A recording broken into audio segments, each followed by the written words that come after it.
Assalomu alaykum, bizni kuzatib boradigan obunachilar. Kundalik ish jarayonida davom etamiz. Har doimgidek bir nechta bemorlarni uyga ruxsat berishni boshladik.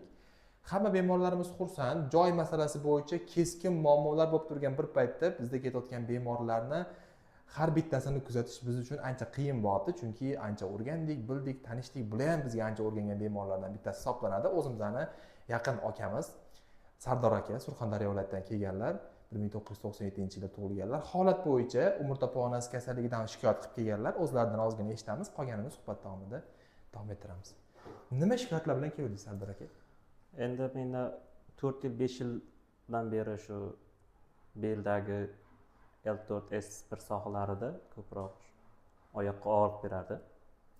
Endi o'sha oyoq og'rig'iga endi chidab yashab yurdik. Boshqa yerda ham davolanganmiz, masalan Surxondaryo o'zida ham xususiy klinikalar bor. Unda ham davolanganmiz. Faqatgina ulardan bu yerda farqi va o'shanga ishonib kelganimiz sababi bo'lgan shu o'zimizni qonimizdan olib, undan plazmani ajratib, umurtqa pog'onasiga o'sha suyuqlik jo'natishi, To'yintirish uchun. to'yintirish uchun va o'sha u yoqda bo'lmagan yana bitta bu yerdagi yangiligi fizioterapiya va davolash bilan bir vaqtda jismoniy mashqlarni olib borilishiga qiziqib keldik. Bular o'zi ancha aqlli inson, o'zlari o'qituvchi, umumiy ma'noda miyadagi fikrni chiqarib berish uchun eng samasaboy, ommabop uslublarni bilib, gapni topib gapiradigan akalardan bittasi. Rosa qiynaldik boshida. Umuman shikoyat bilan menga tushmasdilar, chunki holat bo'yicha o'zini pozitsiyasini to'g'rilab keta oladigan odam. Ya'ni o'rgatsangiz, o'zi o'qituvchi bo'lgani uchun o'rganadi ham, o'rgatadi ham. Tartibi shunaqa. Oyoqdan belga tortiluvchi og'riqlar qachon boshlandi? Birinchi boshlangani qanaqa edi? Endi birinchi boshlanishi shu oyoq tomirlarida sovuq, xuddiki bir panjalarda sovuqdan bo'lgan kabi achishlar, oyoq tortishlar bo'lardi. Undan keyin o'sha oyoqning son qismi va tizza qismlarida surunkali og'riqlar, toliqishlar kuzatilib boshladi. O'shandan keyin endi bu ham bir yil, 2 yil, 3 yil surildi. Bunga hech qanaqa asosi yo'q. Ya'ni og'ir mehnat, yiqilish, travmalar, unaqa narsalar bo'lmagan. Travmaku bilmadim endi, lekin og'ir mehnat o'ziga yarasha qilishdi. Baribir bor. Bor. O'qituvchi bo'lib ishlaysiz, doimiy o'tirib ishlaysiz o'zi, tik oyoqda va o'tirib. Undan tashqari baribir uy mehnati bo'yicha hovlida ozgina harakat qilinadi. Shunday.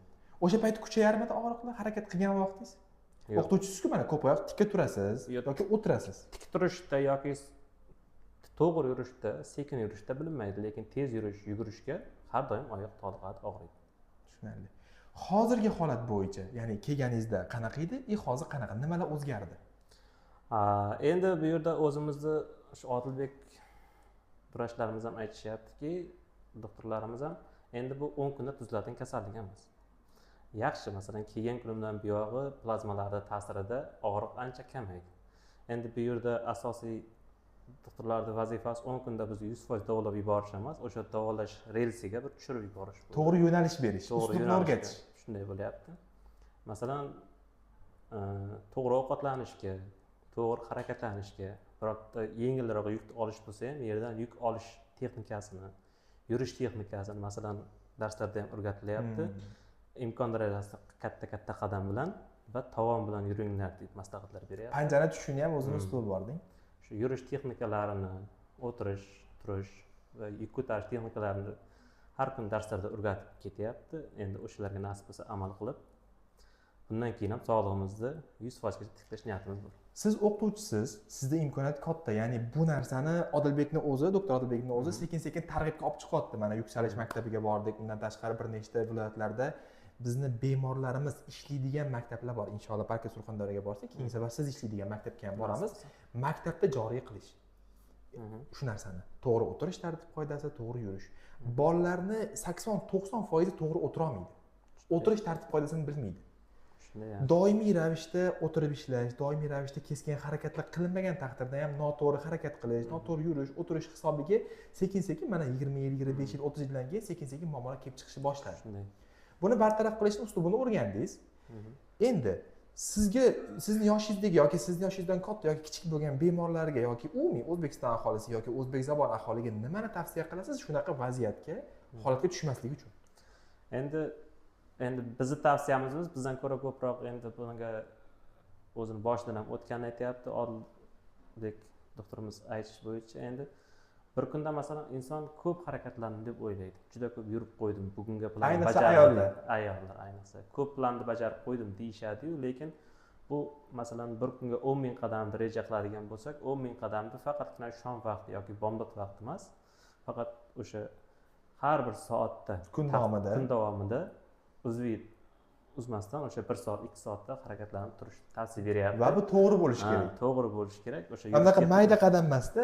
Mayda qadam emas, qadamlar ham o'sha odam o'zini bo'yining 3dan 1 qismini bir qadamda bosish kerak degan texnikalar o'rgatildi.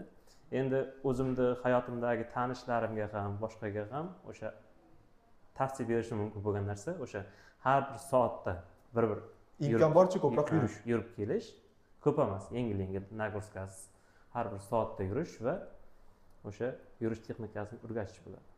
Bunga qo'shimcha tarzda ovqatlanish va iste'mol qilayotgan mahsulotning kaloriyasini hisoblash. Buni Instagramda men ko'p uchratyapman. Oxirgi paytlarda rosa ko'p odam targ'ib chiqyapti. Yangi programmalar, yangi qanaqadir dasturlar, telefon orqali, oddiy telefon yoki qanaqa bo'lishi shart emas.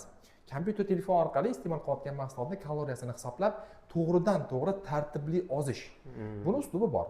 Buni bular o'rgandi. Inshaalloh biz ham sizlarga tavsiya beramiz. Imkon boricha harakatni qilishga emas, uni to'g'ri qilishga asoslanib harakat qilishni tavsiya beramiz. Hammaga shu tavsiya. Inshaalloh bular ancha yaxshi bo'ldi. Bulardan tashqari bizda yana bir nechta bemorlarimiz bor. Bular keyingi videolarda chiqadi. Sizlarga ham tavsiyamiz shu. Umurtqa pog'onasi kasalliklari, bo'g'im, mushak va suyak kasalliklaridan qutulish uchun birdan bir yechim to'g'ri harakat qilishni o'rganish. Tanadan to'g'ri foydalanishni o'rganish. Sizga foydamiz tekkan bo'lsa biz xursandmiz. Bundan buyog'iga harakatdan to'xtamang. Qanaqadir yordam kerak bo'lsa biz aloqadamiz. Bemalol bog'lanishingiz mumkin. Kanallarimizda har doim a'zosimiz. Agar kimdir davolanish niyati bo'lsa, tavsiya beramiz. Joningiz omon bo'lsin, sog' bo'linglar. Sizlar ham bizani kuzatib boringlar. Bunaqa videolarimiz hali ko'p chiqadi. Joningiz omon bo'lsin, sog' bo'linglar.